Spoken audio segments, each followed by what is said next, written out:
Hello everyone. Recently we have got update in diabetes care from American Diabetes Association. So I am going to summarize the major takeaways from all 18 chapters of ADA update. So standard of care, whatever they have released, we will go through it. Mainly in 2026 update, they have focused upon the regulatories on diagnosis of diabetes and prevention of diabetes. Then they have given importance to evaluation and assessment of comorbidities. Also, they have given clear-cut targets for glycemic control, and especially they have focused on hypoglycemia management. And as we all know, it's no more just targeting HbA1c. Any new medication in the diabetes management should be able to give cardiovascular as well as kidney benefits. And finally, the topic which is being discussed everywhere, that is about obesity and weight management, is being covered. So we'll just summarize all these chapters. First of all, coming to the criteria for the diagnosis of diabetes, it is almost same, nothing has been changed. HbA1c of more than 6.5 or fasting blood glucose of more than 126, or when we consider oral glucose tolerance test, 2-hour postprandial of more than 200 is considered as diabetes. Overall, the thing is, which is better among all these? All of these are equally efficacious, but the point is, we should not be in a hurry to diagnose the condition based on single value, because this is one of the diagnoses which will remain for life with the patient. So consider at least 2 among these criteria, or if you want to focus on only one, at least get the same test twice. This is the overall point. And what about the HbA1c?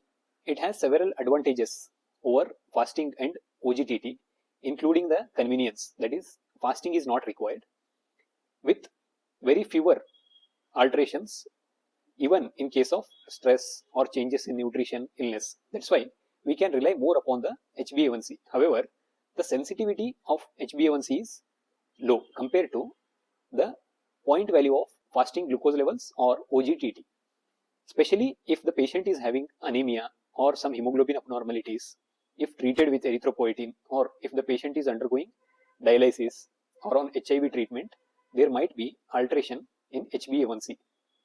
That time it will become less sensitive. So this point should be kept in mind whenever we are going to diagnose diabetes. Similarly, criteria for pre-diabetes. Again, there is no change in this one. HbA1c of 5.7 to 6.4, or fasting glucose between 100 to 125, or OGTT if it is done between 140 to 199.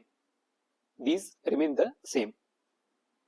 But the point here is, whenever we get HbA1c between 5.5 to 6 in this range, there will be increased risk of having diabetes in the coming 5 years. So the risk incidence is nearly 9 to 25%, which is very significant if we want to consider. Suppose the individual is having A1c in the range of 6 to 6.5. So the risk of having diabetes in coming 5 years will be 25 to 50%. So the risk is very significant. That's why we have to be monitoring these individuals very aggressively. Then they have discussed about suspected case of type 1 diabetes. So how to do workup? Mainly the thing is, we used to focus on the antibodies, right? Autoantibodies, whenever we think of type 1 diabetes. So now they want us to consider multiple autoantibodies. So CAD is commonly seen, but we have to consider other autoantibodies also, like IA2 and zinc transporter 8.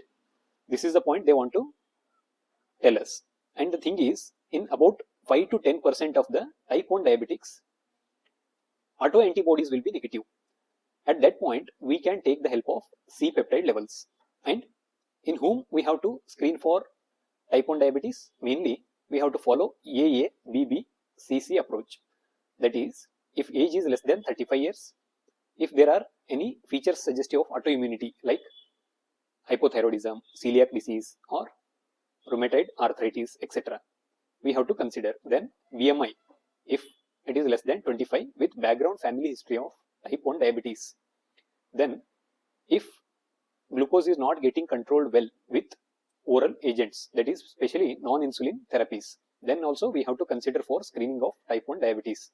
And nowadays, as the utilization of immune checkpoint inhibitors is increased for cancer therapy, these can also lead to autoimmunity causing type 1 diabetes. So in such situations, we have to send for autoantibodies, that is multiple. Majority of the times they will be positive. Suppose they are negative, but still we want to consider type 1 diabetes, we can choose C-peptide level, and based on age we can diagnose type 1 diabetes. So this framework will also suggest the same. So if we see here age less than 35 years, we have to consider the possibility of type 1 diabetes and monogenic diabetes. So in that case, we can send for C-peptide levels. If C-peptide levels are lesser than the normal, then we can tell it as type 1 diabetes. If the C-peptide levels are normal, then we can consider genetic testing for monogenic diabetes if it is available.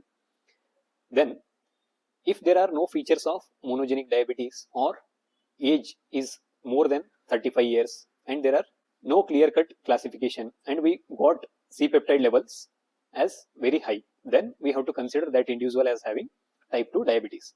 This is just a framework for initial diagnosis. And one more point is, FDA has approved a newer medication called teplizumab. This is anti-CD3 monoclonal antibody, which will help in the prevention of type 1 diabetes. Like, it will help in reducing the loss of beta cell function for up to 7 years even after the diagnosis, so that we can utilize this medication in persons with type 1 diabetes. So here also we can see the difference. When there is utilization of this medication compared to placebo, we can see a clear-cut gap in the loss of beta cell function. Coming to the prevention of type 2 diabetes, if the individual is diagnosed with pre-diabetes, so obviously we can utilize metformin for the prevention of type 2 diabetes, especially if the individual is having higher BMI and if age is fitting into 25 to 59 years. So this is the point which remains the same, but the addition into this is utilization of GLP-1 based therapies, especially if the individual is overweight or obese. So by reducing body weight, even in pre-diabetics, we can prevent development of full-blown type 2 diabetes. So they are recommending GLP-1 based therapies now. Then, as mentioned in the first slide, they have also given importance to multiple comorbidities in diabetes. For example, when it comes to bone health, we have to consider supplementation of calcium and vitamin D if the individual is fitting into osteopenia, like if the T-score is between -2 to -5. And we know that if the individual is having osteoporosis, that is score lesser than -2.5, we have to anyways add supplementation, that is calcium and vitamin D. This is about bone health. Coming to cardiovascular diseases, that is one more comorbidity.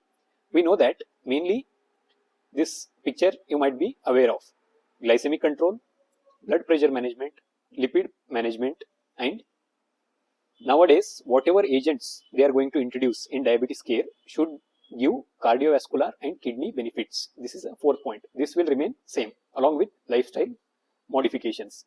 But the point here is how to manage cardiovascular risk in case of diabetes. Here the thing is, we have to first assess whether the individual is having any established atherosclerotic cardiovascular diseases. If there is already such event like myocardial infarction or stroke, then we have to consider high intensity statin, GLP-1 receptor agonists, and SGLT2 inhibitors. So this is the thing here. Suppose the individual is having ASCVD events in 2 vascular beds or only 1 vascular bed with age more than 65 years. This point we have to assess. So if the individual is fitting into this risk, then we have to consider adding aspirin daily with oral anticoagulant of rivaroxaban 2.5 mg twice daily. If no such events, that is ASCVD is there but it is occupied to only 1 vascular beds and the age of the individual is less than 65-year-old, then we should go ahead with single antiplatelet therapy, that is we can use low dose aspirin or clopidogrel. This is when the individual is having established atherosclerotic cardiovascular disease.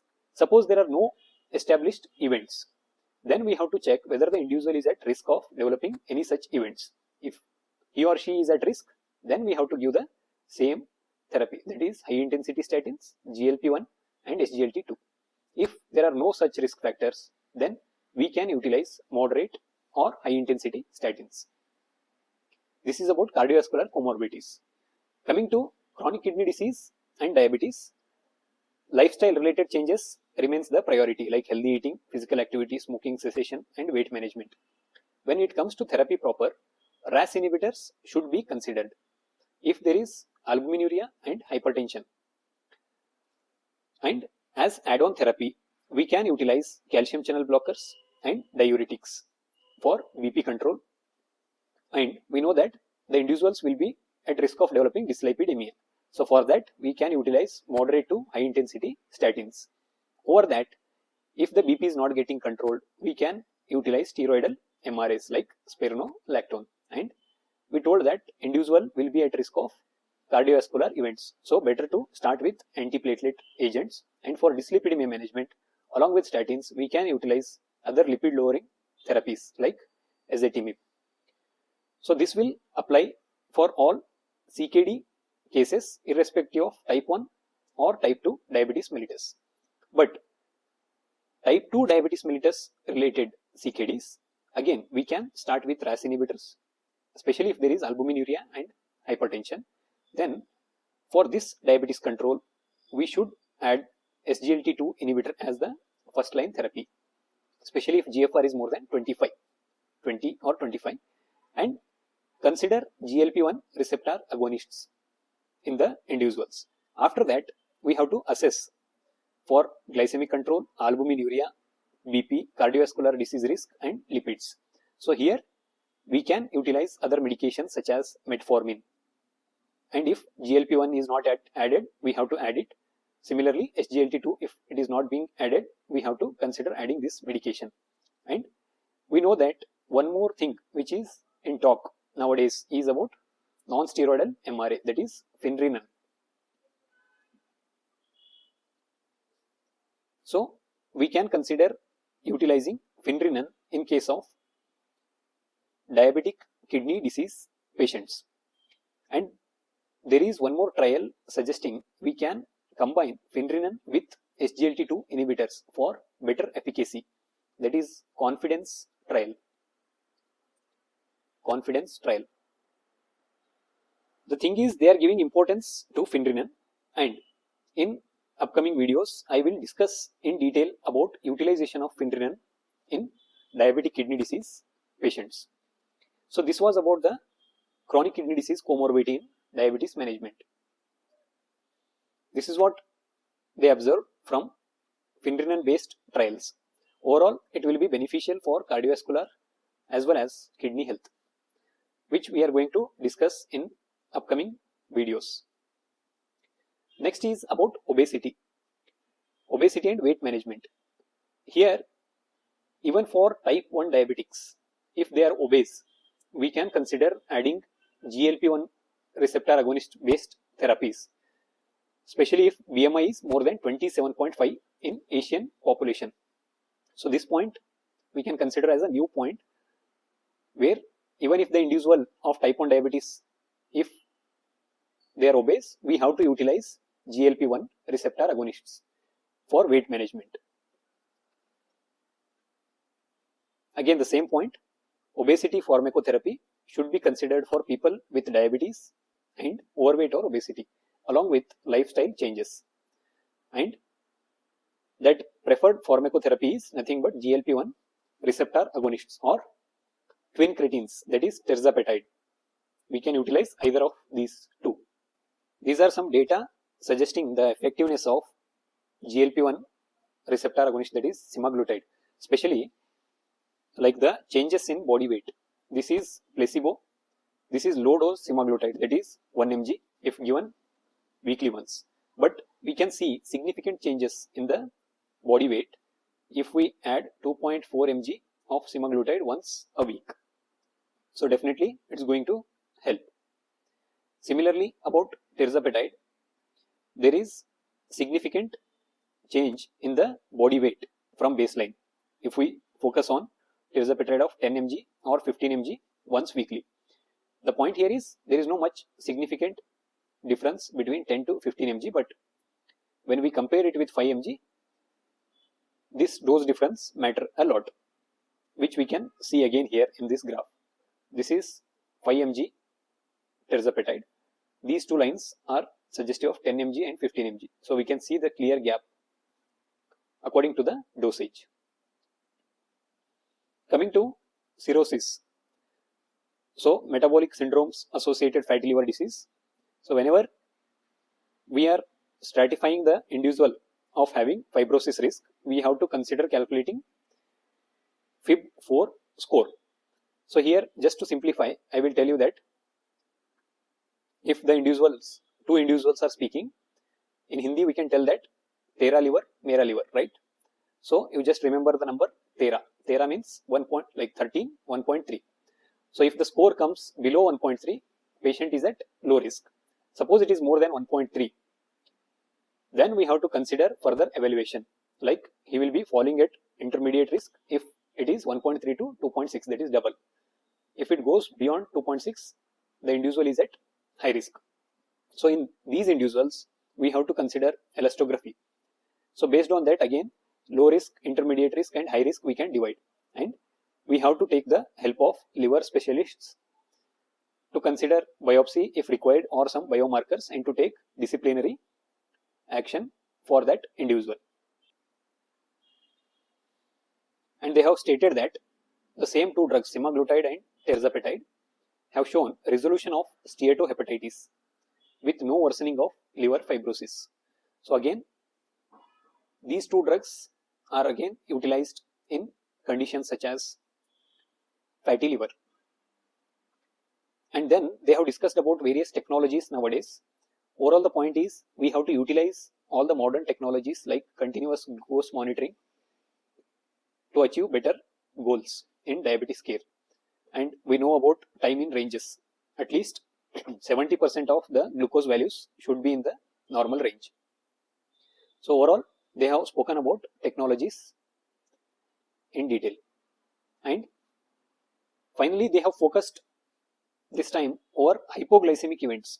So the individuals, especially type 1 diabetics or those who are on insulin or some other OHAs which can lead to hypoglycemia, must and should carry glucagon along with them. And the family members or caregivers, school personnel or others who are supporting that individuals must be aware of the location and should be educated about how to administer glucagon. This was the point in hypoglycemia chapter.